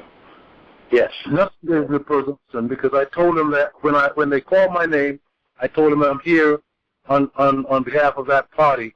They asked me what's my name. I said I go by the name of, and I spelled out my name, uppercase, lowercase, all that right there. No jurisdiction, exactly that, And they just said, well, this guy is rambling. He don't know what. Knock him up and put him in the psych ward. By responding, you took the place of the artificial entity, and now they have something to look at and something to talk to. The entity cannot talk, it can't listen, it can't do anything. Not a thing. It's an artificial, made-up entity. Yeah, but I wasn't talking to entity. No, what it was, on their documentation, they had the entity. And when they called the name, you assumed it to be your own, and you responded. Therefore, you took the place of the artificial entity. No, I was there on behalf of that. No, but you see, you actually agreed by saying, this is the name I go by. So you're telling them, you volunteered, okay? And what it is, they go by that. Any little thing, even a movement, if you wink your eye or you move your shoulders or whatever it is, they assume that to be admission to being whatever the name is they have on the paper. And the name on the paper is an artificial entity that can't do anything. It can't even give a blood sample or urine sample or anything. And yet its name appears in all of your medical papers. So I told them that that's not my name. And they asked me what's my name. And I told them that I go by the name. Asking. Pardon me? Were you telling them or asking them to prove it is? Yeah, I told them to prove it was. Okay. You told them to prove it or ask them, can you please prove that we have a contract and that is my name? Right. I told them, like I said, I went through all of that. And, anyway, not just belabor that point is, the question I really wanted to ask is, if you have been into foreclosure, can you use that Senate document number 43 to go back in and prove fraud on the court? Yes, indeed, and I have saved several people here in Tucson. I've saved several people's homes for them. Okay, but I'm saying if you've already lost the home, can you go back in and prove fraud in the court and If you wish to do that, I prefer staying away from those jerks from all angles. If you lost it, you lost it. Go back and get yourself another one or something better. Okay? It's just one of those things. Whatever's behind, history is dead. Everything behind us is dead. Yesterday is dead. It's not coming back. So I live for the moment today and tomorrow. I look forward to tomorrow, but I live for the moment. And I think that's what most of us should start doing, because I'll tell you what, my life has changed completely since I, let's say, forgave and gave up. You know what I mean? It just, I don't let things like that bother me anymore. I help people to the fullest and give them all the information that I have acquired and, try to help them in every manner, shape, and form. I help my brothers. These are my brethren. I don't care if they're red, white, purple, pink, or orange. It makes no difference. Okay? These are my brother and sister, and I try to help them as best I can. All right, thank you. Yeah. All right. You're welcome. Next caller is on an anonymous line. Go ahead. I'm TJ's next door neighbor, Al here. Hey, I'm enjoying the conversation and all the good stuff, information. I've been driving without a license, but I was told by a friend it's better to get a liability insurance. So I called, shopped around, and told them lies that I have a driver's license, and I don't, just to get a liability insurance. Okay, then they said, okay, we need to find out if you had prior insurance. And I kind of skirted that issue, but then they kept on. They demanded that I show them a copy of license and also declaration from prior insurance company, which I don't have. So they canceled it on the 17th of this month. And I don't really feel comfortable. I feel comfortable driving without a license, but I don't feel comfortable without a liability insurance. Can you give me some insight? Let me give you a little insight about that. You know the seatbelt law? You know why the seatbelt law is enacted? It's for the insurance companies. It has nothing to do with your security or your safety or anything like that. It's for the insurance industry. Okay. Because if you're not belted down, you're probably going to get hurt pretty good, and they're getting stuck with a big bill. Well, they don't want any kind of a bill, so that's why they put this across. They have lobbyists hanging around all these capitals and everything, and they promote getting this thing involved. Yet, as a policeman, I never bothered anybody for not having a seatbelt on. If they want to be in pieces, that's their prerogative. It's not my business. Same as why should I stop a man from committing suicide? That's none of my business either. Well, my concern is I don't feel comfortable driving without an auto insurance. That's fine. You can get yourself a bond, and a bond will cover you for how many millions you want to be covered in. How do I get a bond? What do you think when you buy insurance, what you're actually buying, what you're giving a signature for? Yeah. A bond. It's a bond. Go ahead. That's all. And you can bond yourself. How? Yeah. So it's that simple. But people have been bogged down and lied to so much they believe all this crap that's shoved down their throat. Forget about it. No, you mentioned get a bond, but how do I get a bond? Or where? You go in and you buy a bond. From where? These insurance companies that they call themselves, they're not insuring anything, actually. Most of them has got to happen on the second Tuesday of the third month of the fourth year before they'll even acknowledge it. Know what I mean? So I call I'll call any insurance company and ask them if I can secure a bond? If you can buy a bond. And if they ask for how much, say, $10 million. And there's, certainly, yes, sure. Come right on in. We'll sell you one. And then you're bonded for everything.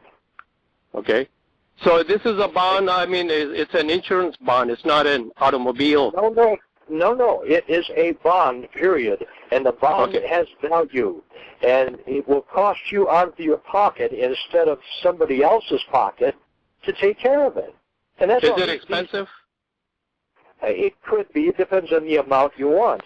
If it's something for $100,000, a couple $100,000 would be a whole lot cheaper than $1 million or $2 million. You know. Sure. Yeah. But you can do that. You can be a bonded employee. No, I was bonded when I was selling. What the hell was it? Oh, I was in the movie industry. I was working for Technicolor, and I was bonded for them. So it's all nonsense. It's stuff we have been led to believe that makes us nervous. And again, that word fear pops up there with its ugly head. Okay. I mean, technically speaking, if somebody hands you a financial instrument called a charge, your signature on it should settle the bond that they're creating and pay the bond right there to the court. There's your liability payment. Another option is non-UCC approach. Well, a UCC, if you do that properly, you file a UCC-1, okay, and then you put your automobile title under a UCC-3. Now you carry that in your car. When a cop asks you for your registration, you just hand him that. That shows that that car belongs to you, not the state you're in. Okay. It's a private property. Yes, exactly. And if it's private, they have nothing to do with it. As long as you're remaining within your confines of your dwelling, whatever that happens to be, you are on private property, and they have no authority whatsoever to come into that private property. When you open the door for them, you just open the door and let them in. Okay. Now let me shift gear here for on a foreclosure. I was sued on a foreclosure action about 4 years ago. So I fought back, went through all the state courts, and all of them denied. And now they haven't proceeded forward in announcing a sheriff's sale. That doesn't mean they're not going to. I know they will. So I'm just relaxing, waiting for them to make a move so I can sue them in U.S. District Court. You think I'm doing the right thing? Yes, of course. But you see, again, they have got to prove ownership. Look, when we take a picture from outer space, we've got all those little pieces of garbage running around out there in the outer perimeter, right? And they're taking pictures. Have you ever seen a line on any of those pictures denoting a state or a country or anything else? No. Thank you. It's a hoax. It is a political line that's been placed there by some politician. And because they make money off of it. I have absolutely none liking, let's put it that way, for a politician of any kind, or lawyers. I keep mispronouncing that word, damn it. But anyhow, it's like a turn on me. That's A-TURN-ON-MEE.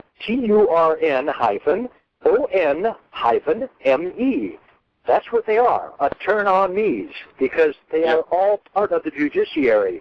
So one of those lawyers or liars cannot represent you under any stretch of the imagination. They have because there's no legislative authority that gives them authority to represent anyone. No, they have signed an agreement or a policy of some kind that they will uphold the judiciary. Okay? So they're a part of it. So you can't get a fair trial. You can ask a judge, who pays your salary, sir? And, of course, they're going to tell you the state of whatever, right?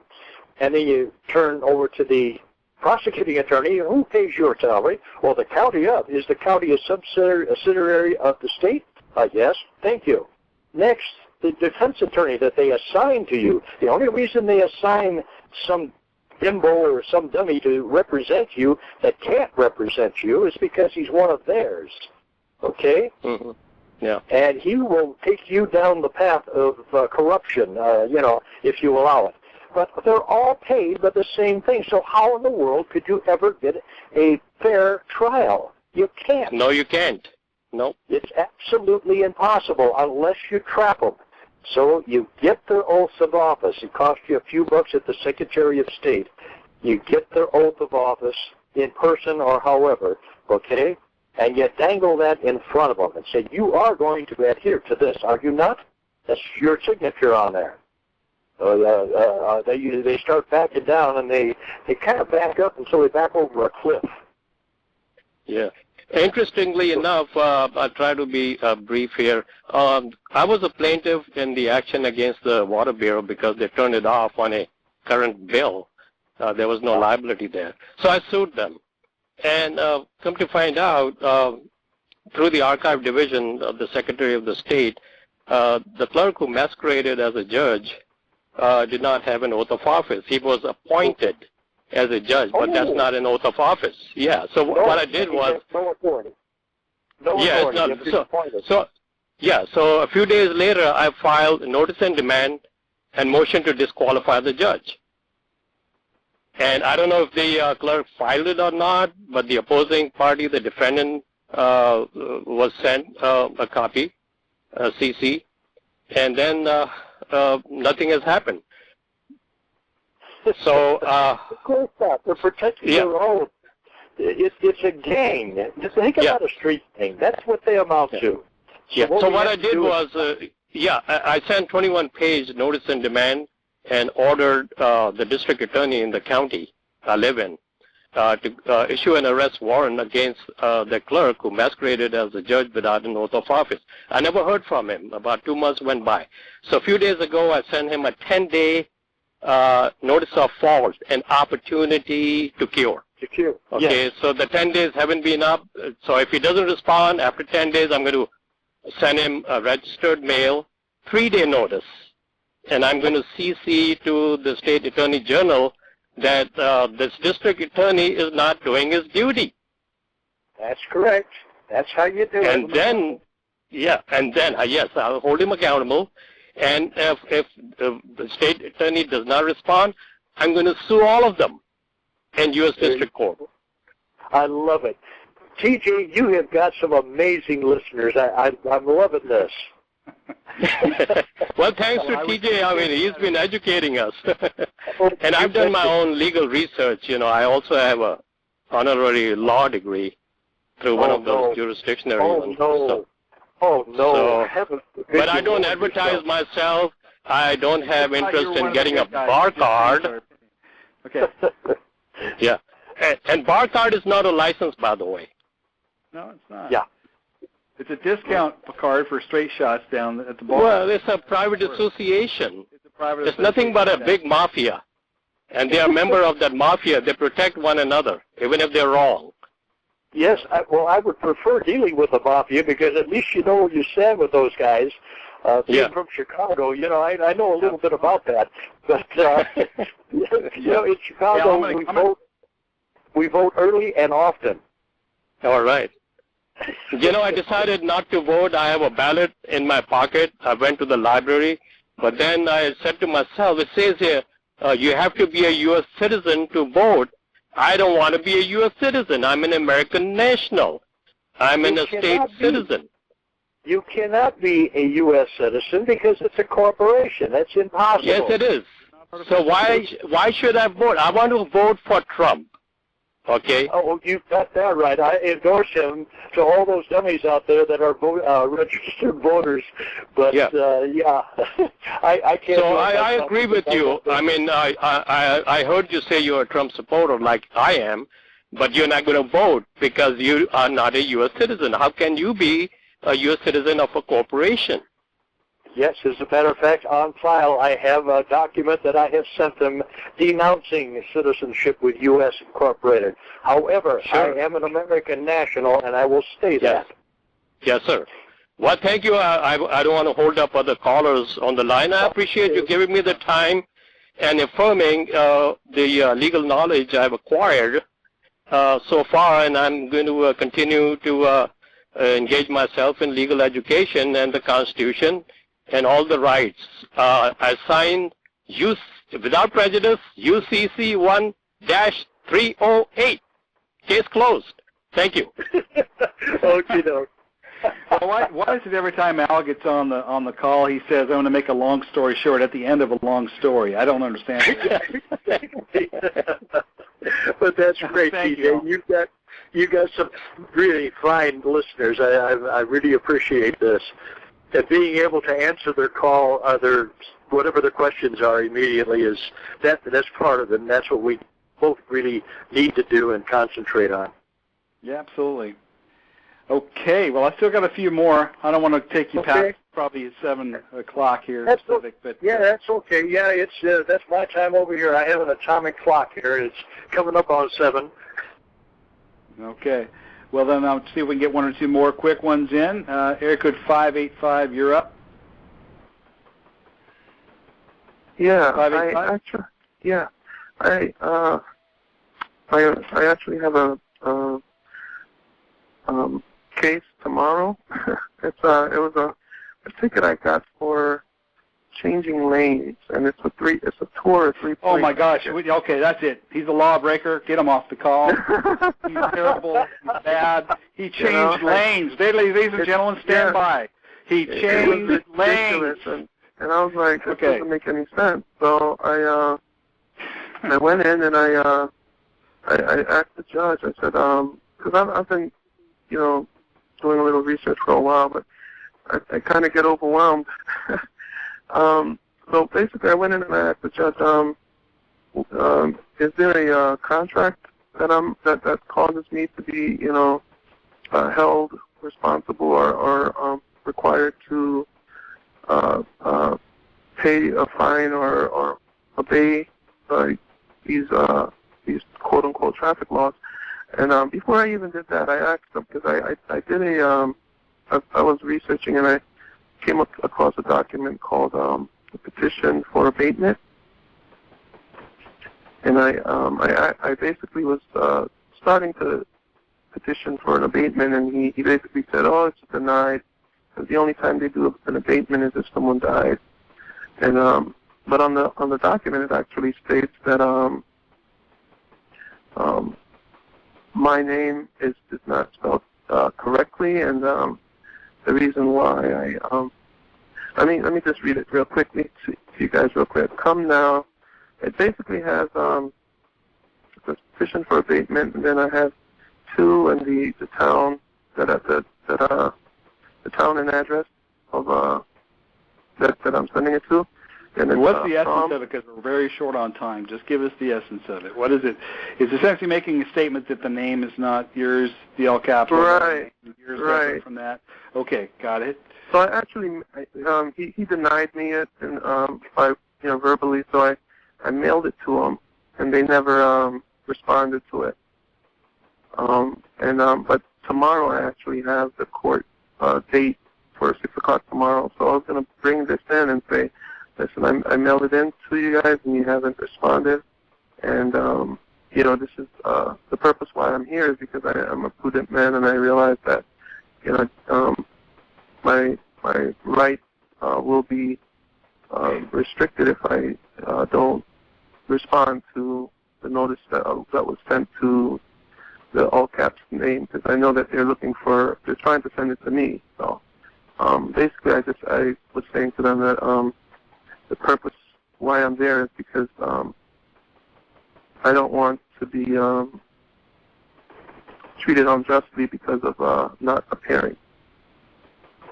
Do not use the word me all the time. I've noticed you've done that a few times here. Do not use the word me or I. You are there as a third party representing that artificial entity that was named in the case. Okay?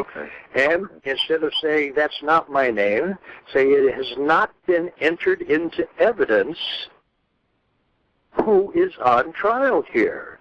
An artificial entity that you have named on your documentation, or a human being, a flesh and blood human being, which you cannot deal with, period.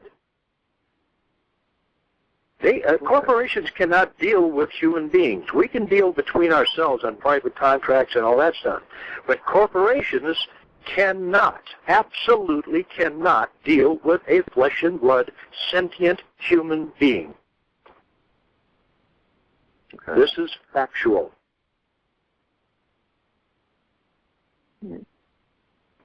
Right, and it's the town name and yeah.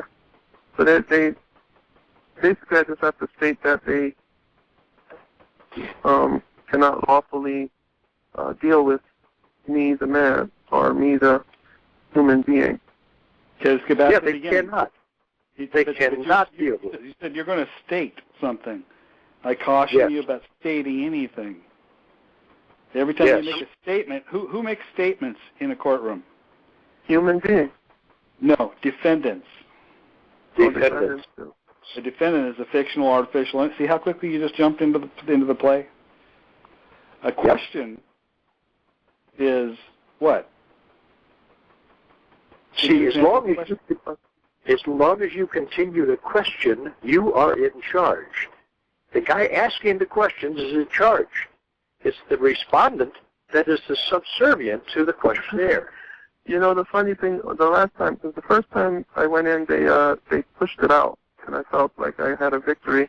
And they basically, when I went back, they adjourned it the first time, and then the second time I went in, they said, you know, even though I didn't put in a plea, they would still schedule me a court hearing without my authorization or you know, they can't do anything without your authorization. Period. Or they scheduled a hearing for tomorrow. They can schedule whatever they want to. It's for them. Are you a member of their corporation? No, I'm not. You have a contract? Are you sure? I don't have a contract. Well, I have a driver's license. And I have you have a contract. Okay, that's your contract, my friend. Well, they haven't. Well, because I drive for work. Sometimes. So, but at the time of me being pulled over, I wasn't working and I wasn't, driving. You say working, is you mean you drive commercially? No, but like I have to travel from. No, basically I have to have a driver's license for my because I work for a corporation that requires me to have a driver's license. Okay. So you're driving a company car? I'm driving my own personal car, but they require that we have driver's license in order to get to customers. And of course, because they're part of the operation, you see. Right. They are a corporation. All right? Corporations are subservient to the big mama corporation, U.S. Incorporated. Okay? Right. These are the things we have to understand. We have been bamboozled into listening to all of this crap they feed us, and we take it, as truth. Well, if you investigate, you'll find that it's anything but the truth. Which I have, and I do understand all of that, and I know that it's false. And but what I'm wondering is defending myself now and saying, listen, because but only defendants defend themselves. Well, what I mean by defending myself is being able to continue to operate a motor vehicle to keep food on my table, while also being able to travel to and fro.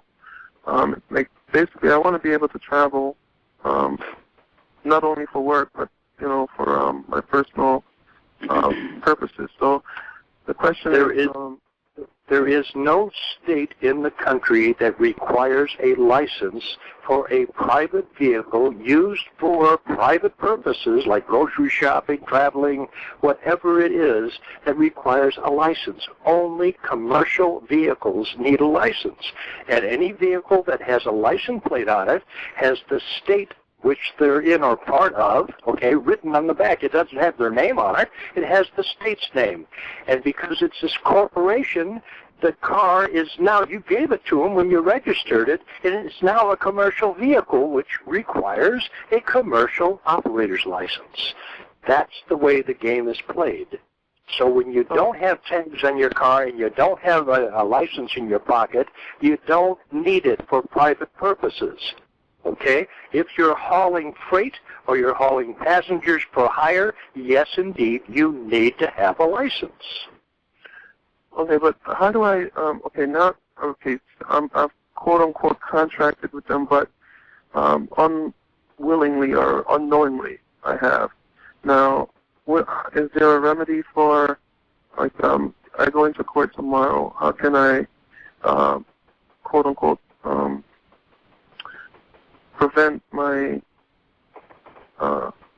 this my all caps name from being given 2 points for violating a contract that I'm not even knowing of, you know, that they don't have on record. In other words, well, that entity could not commit any kind of a thing. It don't exist. How could it commit? You can't drive a car. It can't give you DNA, RNA, or any other thing. Okay? It's impossible. It is artificial. It was made up by some clown sitting behind a desk. But still doesn't apply to you. So the question is listen, what did we say at the very beginning about what are you going to walk in to do with your birth certificate and your name? If you don't keep repeating that simple script, and you keep, see, I am listening to you talk, and I can tell you believe it's all real. No, because you're questioning. It's not that I believe that it's all real. I'm questioning it. I'm in a situation where I need to have. You're in the same situation everybody is. What do you do before you enter the bar? Yep. That's so the whole thing. That's the beginning. Keep it. You're wanting to think there's more to it than that. You accept that they're going to keep offering you party invitations. Oh, yeah. You keep showing up and eating the cake. Yep. So the point is go right back to the beginning. If you have to go back to the script, go back to the beginning and just, okay, how do I enter the bar? What am I going to ask a question of? And then I'm going to end it right there. Trust me, they're going to what did I say? They're going to test you 3 times. How many times did Dorothy had to kick her heels together? By the way, that movie was directly telling you what to do to get out of the color of law world, the color, in color, living color, technicolor world. You got to kick your heels together 3 times to get back to black and white, to get back home, right? So this is a 3rd test. What are you going to do? The same thing. Exactly. And when you don't deviate, they say, oh, this guy knows what he's doing. Okay. Exactly. It's a test. They're going to test you 3 times. Be ready for all 3 tests. Okay. I don't want to sound slow, but basically, I have to basically go in and just continue to ask them, is there a contract, basically, right? Take control. That's what you have to do. Take control. Do not ask them for anything. Do not be a beggar. Don't be a slave on the plantation anymore. You know now that you are not a slave on the plantation, and you know you have to stop contracting to get out of the whole thing. And we will put them all out of business. If there's no contract, they have no business. Mm-hmm. So stand up on those number 12s you got down there, or maybe they're 9s or something. Yeah, ask your question and leave. That's right. Don't wait for them to tell you what to do. That's right. And do not. If on behalf of this artificial entity, here you go. Here's the birth certificate. Now, do we have any contracts remaining here? No. Okay. Have a nice day.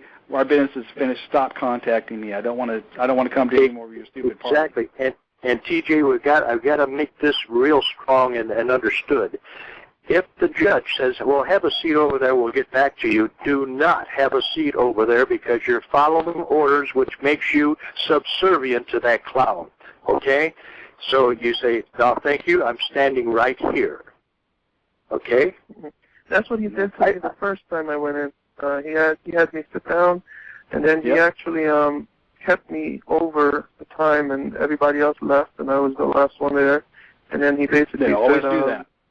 And then I basically said to him, is there a contract? Because I don't remember signing a contract that I'm liable for your statutes and your laws. And he basically, didn't know what to, how to handle it, and he pushed it off. He pushed it off for another date. Shorten your sentence. There's no contract. Where's the contract? Where's the contract with me? That's right. As long as they don't, and if they don't answer, your silence is your acquiescence and agreement that this has nothing to do with me. I'm leaving. Bye. Stop bugging me. Okay. That's, short and simple. I can't stress it enough. Yeah, that's for sure. Okay. Listen, we are over schedule now, so good luck. We're working overtime. Don't overthink it. Okay. as we used to say in sales, don't go past the close. Close. Yeah, exactly. And we're both salesmen, so think about it. Oh, my gosh. Yeah, I'm a salesman, too. Okay. Oh, boy. Right. Well, listen, thank you, sir. Listen, that's gonna be it for our callers tonight. We have like a bunch of more callers. I know we could go probably all night with this. Oh, I Maybe know. we'll be able to do this again in the future. And oh, yes, I'll be glad to. Anytime, just give me a jingle or let me know when you want, and I'll see if I can break loose from whatever I'm doing. I noticed we're on there for over 2 hours tonight. When we started the call, I think there was like 89 or 90 people on the call. And I don't know how many we picked up since then, if people have been calling others to tune in. We're probably at over 200 total that have been in and out of the Oh, call. wow. So it more than doubled. So that's great. And I'm really glad that you put a heads up to me and got me involved in this, because you can probably tell I'm very relaxed in this thing because I know too much. You know what I mean? You know what? But you can also keep it simple. I appreciate that about you, Chuck. And so, and I know that people out there appreciate it. I wish we could get to all your calls in just a limited amount of time here tonight, but we will do it again in the near future for our members. Yeah. Those of you out there who are members, remember we do have our premium membership too, where we have more information, more literature available, more calls, that sort of thing. So be sure to check that out on the website. I won't get into the other subject of the Medicus thing, but I'll probably send an email just sending you all a video so you can review that. And that's kind of how we sponsor some of this. Any other last words of wisdom, Chuck, before we go? Oh, the only thing I can suggest is stop contracting. Don't let these people stay in business. Our ancestors allowed it. It's time for us to put a stop to them, period.